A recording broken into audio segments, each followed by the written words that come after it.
queria falar nessa noite sobre uma reflexão. Eu sou pai de um pré-adolescente de 11 anos.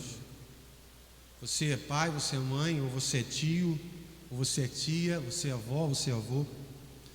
Eu queria nessa noite falar sobre o tema: o que está acontecendo com nossos jovens?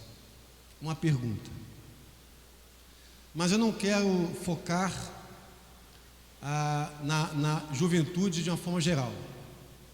Quero dar enfoque à juventude cristã. O que está acontecendo com os nossos jovens? Eu queria usar um texto da palavra de Deus que está em 1 Timóteo, capítulo 4, versículo 12.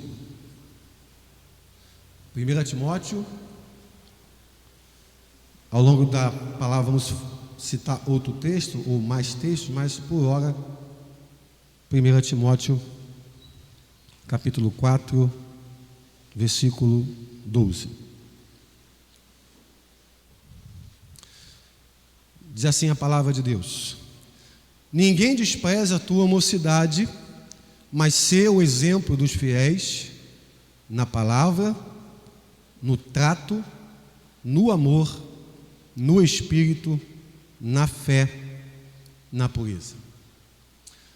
Esse contexto é uma recomendação a um jovem pastor, mas que sobretudo era jovem, um jovem cristão vivendo num contexto que era tão difícil quanto o nosso. Se você buscar o contexto histórico, você vai perceber que as várias questões que permeavam a sociedade eram tão danosas quanto as de hoje para nossos jovens. Mas Timóteo tinha sido instruído e fortalecido no Senhor no seu tempo. Timóteo, ele tinha uma mãe judia e crente, e tinha um pai grego, e que não é citado praticamente na Bíblia, o que nos dá a entender que a sua participação na vida espiritual de Timóteo era zero. Mas ele tinha uma mãe chamada Eunice e tinha uma avó chamada Lloyd, que juntamente com Paulo instruiu na palavra de Deus, no discipulado, no relacionamento e na fé o jovem Timóteo. Então, no verso 12, Paulo vai dar uma palavra de ânimo, de encorajamento àquele jovem. Ninguém despreze a sua mocidade, mas que você seja um exemplo. Um exemplo em quê? Dos fiéis, na palavra, no trato, no amor, na fé e na pureza. Paulo, ele chama a atenção de Timóteo para esse propósito na sua vida de jovem. Timóteo, você é jovem, você tem pouca idade ainda, mas você precisa ser e pode ser um exemplo. Quando Paulo diz, ninguém despreza a sua mocidade, porque certamente havia um certo preconceito, porque Timóteo era muito jovem, ou jovem, e estava assumindo o ministério pastoral naquela região. Então Paulo fala, olha, ninguém despreze o fato de você ser jovem, mas muito pelo contrário, use isso ao seu favor. E aí está a primeira aplicação que eu quero dar. Os jovens de hoje não têm usado a sua juventude no Espírito Santo ao seu favor. E é por isso que muitas vezes os jovens estão vivendo uma vida espiritual de sequidão, ou de falta de comprometimento com o reino de Deus, porque não estão usando a sua mocidade em favor da obra do Espírito Santo. Então, você, Timóteo, não despreze o fato de você ser jovem, e ninguém te despreze por isso, mas que você seja um exemplo para os fiéis, no trato, na educação, no bom senso, na palavra, alguém que conheça a palavra, que não viva só de um evangelho de emoções, de um culto, mas que conheça a palavra e tenha maturidade para lidar com as pessoas que você vai lidar. E aí a primeira aplicação nós pensamos é essa: os jovens não estão usando nesse tempo, de uma forma geral, a sua mocidade, o seu vigor, para aplicar esse vigor nas coisas do Espírito Santo. E vamos aqui ver por que isso tem acontecido. Segundo ponto, eventos e mundo gospel não fazem um jovem cristão permanecer firme, senão pela palavra. As igrejas cristãs cometeram um certo equívoco num passado recente. Achavam que o fato de promover muitos eventos para os jovens, acampamentos e cultos especiais, onde a temática voltada para eles seriam de relevância tal que permeariam o crescimento espiritual deles. Mas não funcionou, porque o crescimento quem dá é a palavra, irmãos.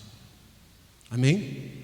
O jovem cristão precisa ser moldado pela palavra. Ele precisa estar na igreja, sim, no seu contexto, sim, com cultos onde ele possa estar dentro da sua faixa etária, dentro do contexto que ele vive. Mas ele precisa conhecer a palavra. O Salmo 119 fala assim: como pode o jovem permanecer puro no seu caminho? Observando a tua palavra. Escondi a tua palavra no meu coração para eu não pecar contra ti. Tem jeito, irmãos. Não são os eventos gospel, não são as músicas gospel somente que vão fazer de um jovem cristão firme. Não se engane. É a palavra enxertada todos os dias no coração dele. É o ambiente que ele vive propício à adoração ao Senhor. Vamos falar isso daqui a pouco. Uma das causas que tem sido de jovens fracos na fé, jovens que não conseguem desenvolver-se na igreja, e por causa disso o mundo tem persuadido eles, e alguns têm cedido. Em segundo lugar, nessa geração os jovens têm sido levados a trocar princípios por ideologias. Isso aqui é muito sério, irmãos. É muito sério. Nesse tempo presente, com o envolvimento das redes sociais e de ambientes que eles vivem, eles têm trocado, ainda que não percebam, princípios espirituais por ideologias. Hoje você pega muitos dos jovens cristãos, eles conhecem uma ideologia de capa, seja política, seja cultural, seja filosófica, mas eles pouco conhecem a Bíblia, pouco sabem o que Cristo fez por eles, pouco sabem das doutrinas básicas da Bíblia: santificação, justificação, a doutrina do Espírito Santo, doutrina da graça. Não conhecem. E essa tem sido uma das causas que tem levado os jovens cristãos a se enfraquecerem, porque o nutriente principal eles não têm tido. E aí você pode pensar assim: não, mas isso é de responsabilidade da igreja, a igreja tem que fazer isso. Não, irmão, daqui a pouco vamos falar sobre isso. A igreja solidifica, a igreja dá a liga nisso, mas temos a nossa responsabilidade. Em terceiro lugar, jovens cristãos só serão fortes se a palavra estiver no coração deles. 1 João, capítulo 2, e aí eu quero colocar nós pais no contexto. 1 João, capítulo 2,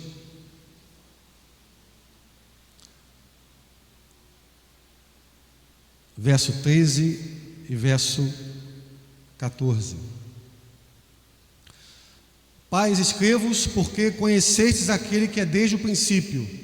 Jovens, escrevo-vos porque vencestes o maligno. Eu vos escrevi, filhos, porque conhecestes o Pai.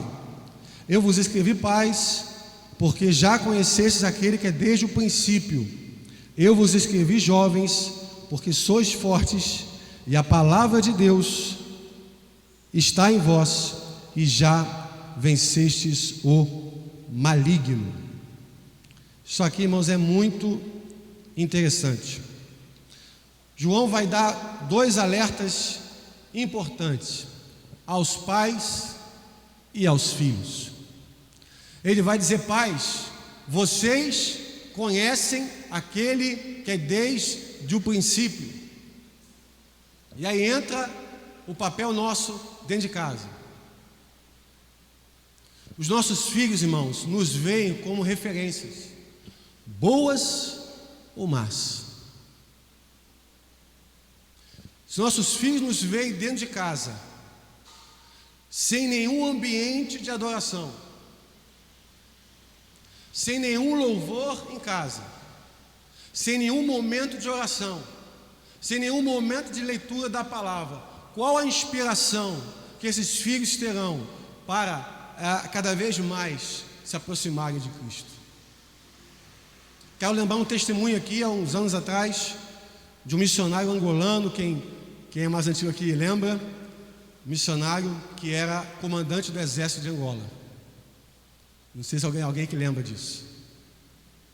Ele testemunhou dizendo que ele era ateu, e ele zombava da sua mãe, que era crente.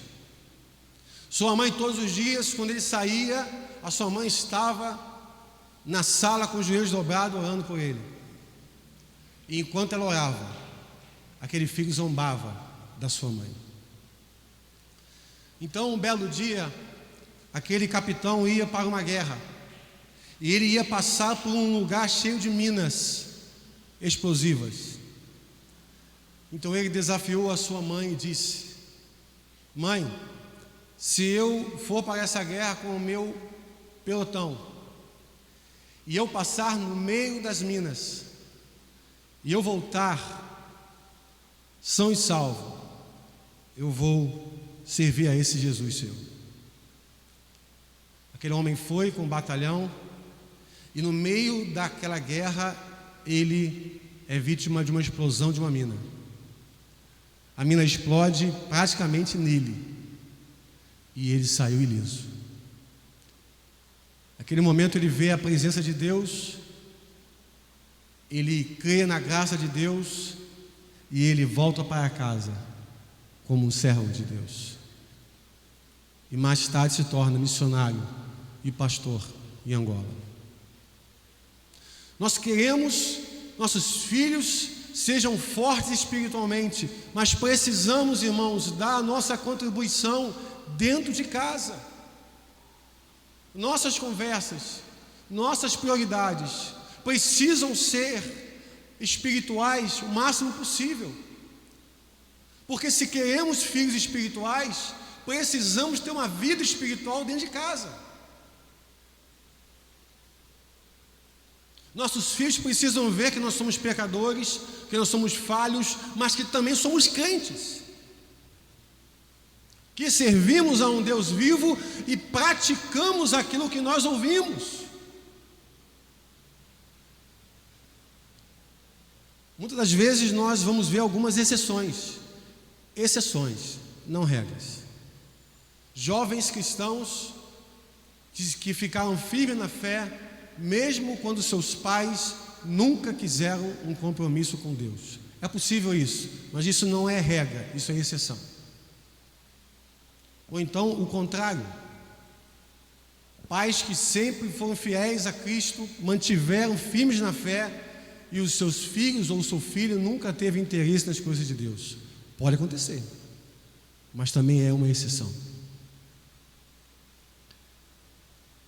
Nós não podemos se enganar, irmãos. Precisamos alimentar o culto dentro da nossa casa.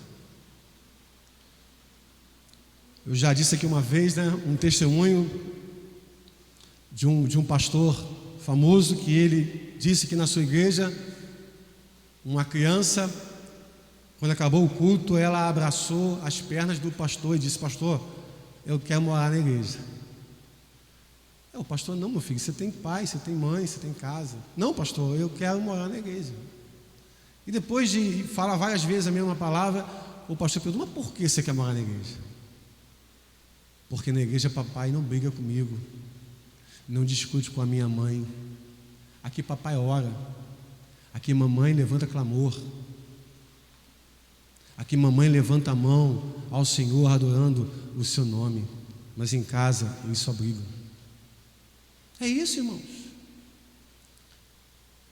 A evangelização dos nossos filhos não começa na igreja, não se engane. A igreja só faz o complemento disso. Começa dentro de casa. Porque Timóteo foi esse jovem pastor que fez a diferença no seu tempo, porque ele tinha uma avó e uma mãe que instruíam ele. Paulo só completou a obra, Paulo só completou a instrução, como o pastor da igreja faz. Mas a instrução começa em casa, o testemunho começa em casa, não de um super crente, não de um crente que não falha, que não tem defeitos, mas de um crente que nossos filhos veem uma motivação em servir a Deus. Quando os filhos veem aqueles pais dele ir para a igreja com alegria, ir para a igreja com ânimo, ir para a igreja com entendimento, não estamos indo, filho, para adorar o Senhor, e não para cumprir um mero rito religioso que papai e mamãe vão cumprir. Nossos filhos não são inocentes, irmãos, eles não são bobos. Eles percebem a nossa falta de compromisso com Deus. Eles percebem a nossa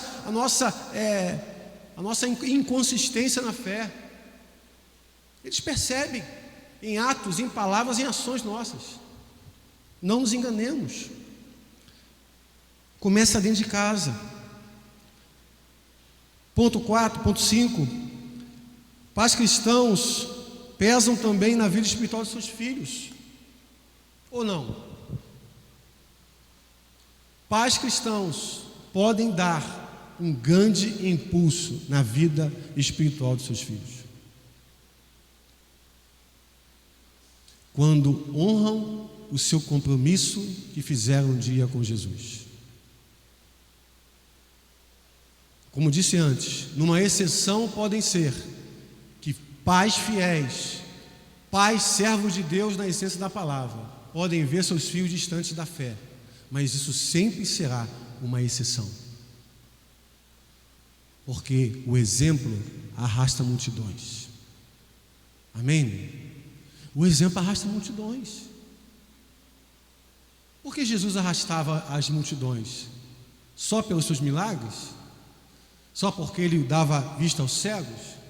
Só porque ele levantava o paralítico? Não, pela sua postura, pelo seu amor às pessoas, pela sua misericórdia com o próximo, com a sua empatia com o pecador. E por isso ele era exemplo. E aonde ele passava, ele arrastava multidões. Nós pais temos que assumir o nosso papel, irmãos. Essa geração de hoje é uma geração enfraquecida espiritualmente. E aí você pode colocar várias questões: cultura, redes sociais, amizades, ambientes inapropriados para eles estarem. Mas quem instrui? Quem orienta? Quem vai dizer a esse filho: filho, se apegue ao Senhor, sirva ao Senhor com a sua vida? São os pais que apresentam aos filhos um evangelho sadio e avivado. Quando vão à igreja com o coração aberto, e isso traduz o viver em casa, são avivados na igreja e muito mais em casa. Essa dualidade prejudica muitos filhos. Quando eu sou algo na igreja e não consigo ser igual em casa. Quando eu sou o espiritual, o pseudo-espiritual dentro da igreja, mas dentro de casa eu não consigo implementar no coração do meu filho os princípios de Deus. por causa da minha inconstância. Ora eu quero Deus, ora eu não quero Deus. E nossos filhos percebem isso, eles não são inocentes. Em sexto lugar, toda a igreja e nação precisam de uma juventude forte. Você acha que o Brasil estaria assim, como está? Com graves problemas sociais, familiares, se os jovens estivessem fortes no Senhor? É evidente que não.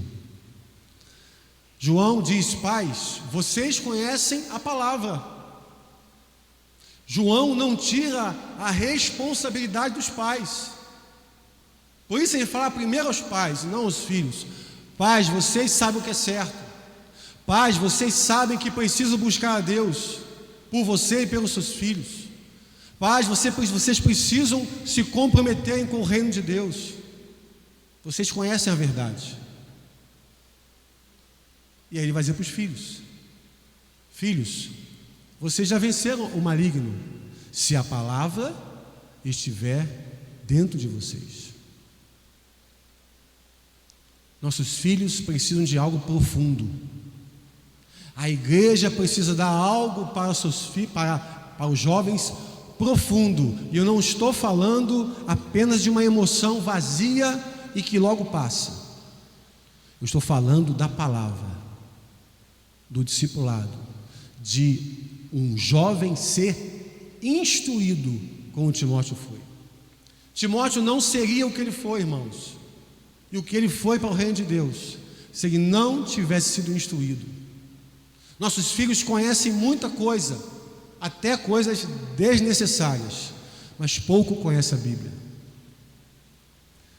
Você vê isso em coisas simples, numa gincana bíblica, você logo percebe isso.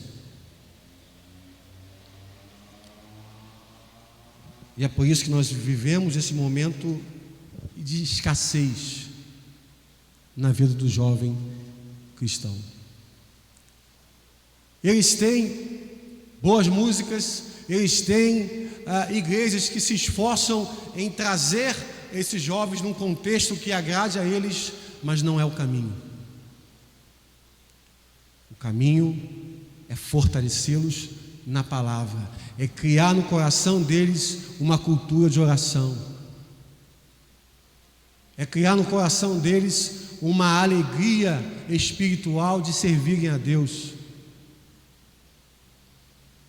Porque o jovem na igreja, atuante, fervoroso, avivado, ele transforma a igreja. Por mais que nós de meia idade como eu, ou nós de terceira idade, por mais que nós queremos fazer o melhor para Deus, o jovem, ele tem a força, ele tem o vigor, ele tem o entendimento, ele tem o esclarecimento de fazer algo novo, de fazer algo diferente. Muitos jovens cristãos têm uma ideia equivocada, distorcida, que o evangelho ou estar na igreja é algo monótono e algo banal. E muitas vezes eles pensam assim porque os pais agem dessa forma. Tratam o culto como algo qualquer. Tratam o culto como um mero encontro religioso dominical. Mas Eclesiastes vai dizer no capítulo 11 que a vida de um jovem cristão não é nada monótono e nada vazio. Ele vai dizer: alegra-te, jovem, na tua mocidade, recreia-se no caminho do teu coração, mas entenda uma coisa: de tudo que você fizer, Deus vai te pedir contas. Sabe o que quer dizer isso? Jovem, curta a sua juventude o máximo que você puder. Faça as coisas que o seu coração deseja. Porém, saiba que tudo que você fizer, Deus te pedirá conta. Sabe o que é isso? Isso chama-se apenas limites. A Bíblia não é um livro de proibições. A Bíblia é um livro de orientações. Filho meu, siga a instrução do teu pai, não rejeites a instrução da tua mãe, porque isso serão como pérolas ou joias no seu pescoço.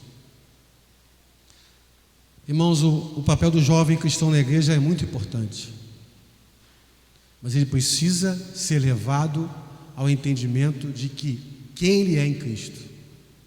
Isso passa pelos pais, principalmente pelos pais, com a contribuição da igreja.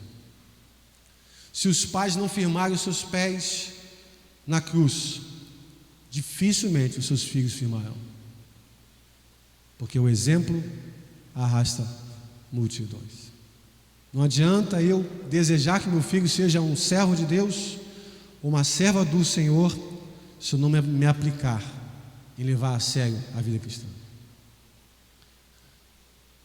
Antigamente os pais cristãos, a primeira coisa que eles queriam que os filhos fossem eram bons cristãos.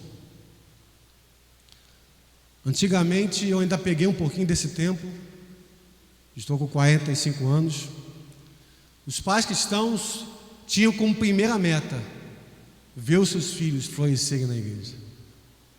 Hoje os pais cristãos querem que os seus filhos prosperem financeiramente, tenham um bom emprego, tenham estabilidade financeira e status social em crescente. Muitos não pensam mais em ver os seus filhos fortes na fé. Muitos têm trocado os princípios elementares da fé cristã pelo mosquitinho da prosperidade. E qual o resultado disso, irmãos? Filhos bem-sucedidos materialmente, mas tolhidos, enfraquecidos e pobres espiritualmente. Mas quando eles tiverem os grandes problemas da vida deles, o que vai solucionar e vai trazer vitória para eles não é a faculdade deles, não é o curso técnico deles, não é o doutorado deles, é o princípio de fé que eles tiveram. Quando eles tiverem problema no casamento, problemas no seu psíquico, no seu dia a dia, nos seus relacionamentos pessoais, o que vai dar a eles vitória não é o que eles têm, é o que eles são. O que eles são, irmãos. Jovens avivados, jovens fortes, que sabem e têm a noção exata que Deus é para eles. E eles têm a contribuição generosa dos seus pais, que instruem eles, não só por palavras da Bíblia, mas por atitudes convincentes. Essa é a palavra nessa noite a mim e para você que é pai, e que você que vai ser pai ainda. Não se envolva com aquilo que o mundo tem te dito. Você quer ver uma frase linda, mas muito enganosa? Escute isso. Quantos já disseram? Eu já disse isso, mas Deus me deu um despertar assim, remoto assim. Nós falamos assim: eu quero que meu filho tenha aquilo que eu não tive. Não é isso? Eu quero que meu filho tenha o que eu não tive. Mas em que sentido? No material ou no espiritual? Porque se for só no material, irmão, você está enganado. Não adianta um jovem ter tudo o que eu não tive e continuar obsoleto na fé. Não adianta esse jovem ter acesso às mais variadas coisas que esse mundo oferece, se espiritualmente ele está distante quilômetros e quilômetros de Deus. Troque essa frase do seu coração. Eu quero que meu filho seja como eu tenho sido ou procurado ser. Meu filho me vê como um homem pecador. Meu filho me vê como um homem falho, que tem defeitos, mas me vê também orando. Me vê também lendo a Bíblia. me vê também indo para a igreja com alegria e me vê tratando bem o meu cônjuge em casa.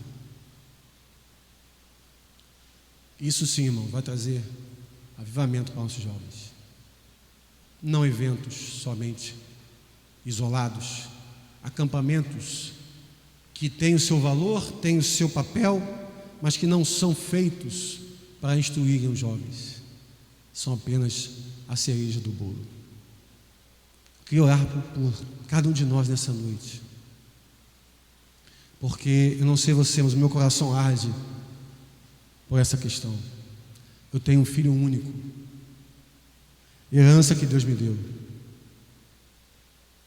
e sei do mundo que ele vive. E se eu não lutar, se eu não for alguém instruído na palavra, eu não vou poder ajudar meu filho.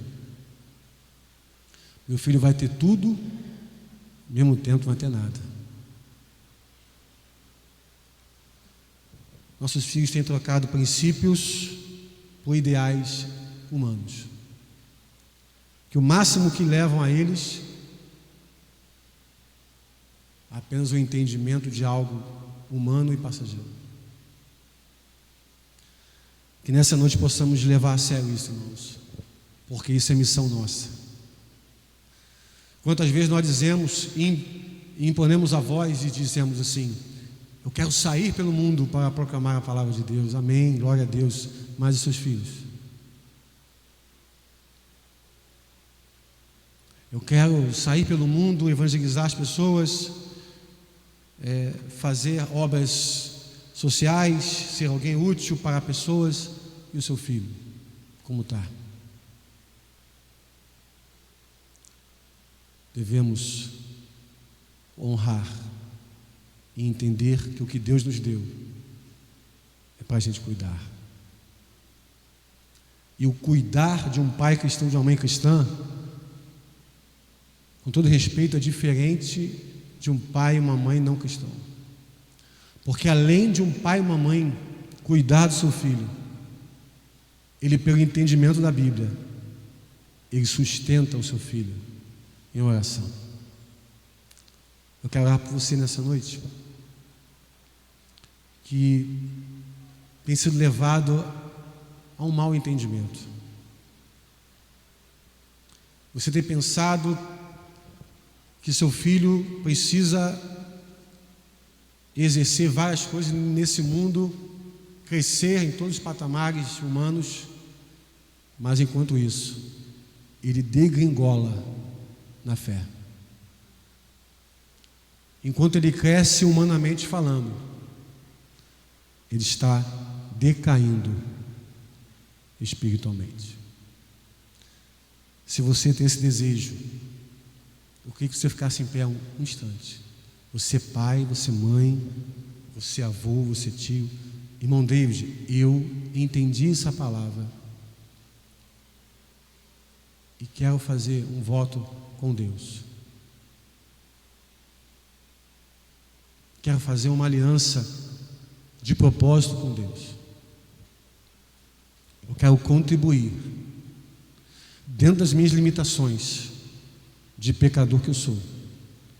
Eu quero contribuir para que meu filho veja Deus na minha vida. Se você tem esse propósito, eu queria orar com você. E o você ficar em pé não é nada mais do que você confirmar no seu coração esse desejo. Eu quero ser um pai, uma mãe cristã relevante para meu filho. Eu quero que ele veja em mim alguém motivado em servir a Deus. Que coisa triste, irmãos, é ver um pai e uma mãe cristãos que não têm a menor vontade de servir a Deus. Até vão na igreja, cumprem o seu ritual religioso, mas o fogo não há. A chama pelo Evangelho se apagou. E os filhos percebem tudo isso. E quando percebem, alguns poucos continuam servindo a Deus mesmo assim, mas a maioria sucumbe pelo caminho. Pai, nessa noite nós estamos alegres porque a Tua palavra nos instrui, ó Deus. Mas tristes, ó Deus, porque sabemos que a nossa responsabilidade, às vezes, ó Deus, é deixada de lado pelas nossas escolhas diárias, ó Deus, que nós fazemos, especialmente em relação à Tua palavra. Mas nós oramos, ó Pai, nessa noite para nossos filhos possam ver em nós alguém que realmente Te ama, alguém que realmente tem desejo sincero em Te servir, alguém, ó Deus, está disposto, ó Deus, a lutar, ó Deus, e combater o bom combate e acabar a carreira e guardar a fé. Alguém, ó Deus, está disposto, ó Deus, a ser exemplo para o seu filho, não de alguém perfeito, alguém que não erre, que não se equivoca, mas alguém que tem no seu coração a vontade explícita, ó Deus, de Te servir. Pai, eu oro pelos jovens, ó Deus, dessa cidade, para que eles possam ser instruídos como Timóteo foi, para que eles tenham a oportunidade que Timóteo teve, e aonde o Senhor levou Timóteo, que eles possam ser instruídos pela Tua palavra, que eles possam conhecer a verdade, para que as ideologias desse mundo, para que os convites desse mundo não possam atraí-los e não possam seduzi-los, mas que eles possam encontrar, ó Deus, alegria, paz, contentamento, ó Deus, na Tua palavra e no Teu Evangelho. Oramos, ó Pai, para que nós nos despertemos ainda nesse tempo, que essa geração não se perca totalmente, que essa geração seja alcançada, ó Deus, quando o Senhor falar, quando o Senhor bradar o coração dos pais, que aquela promessa de Malaquias 4, Senhor, não nos esquecemos dela. Naquele dia converterei pais aos filhos e filhos aos pais, diz o Senhor. A nossa oração é essa nessa noite, ó Pai. Aviva a nossa vida, aviva o nosso testemunho, para que nós possamos encorajar nossos filhos, ó Deus, a Te temerem, a Te servirem e a Te adorarem, conhecendo não só, ó Deus, por religiosidade, mas conhecendo com prática Tua graça e a Tua misericórdia. Abençoe a Tua igreja, Pai. Abençoe o nosso Pai, ó Deus. Dá-nos a visão, ó Deus, de águia nesse tempo. Dá-nos visão espiritual, Senhor. Não nos deixa ficar cegos pelo aquilo que o mundo, ó Deus, com seus ardis, nos diz. Mas dá-nos de volta os princípios que nós temos perdido. Assim nós oramos, ó Deus, e nós Te agradecemos, em nome de Jesus. Amém.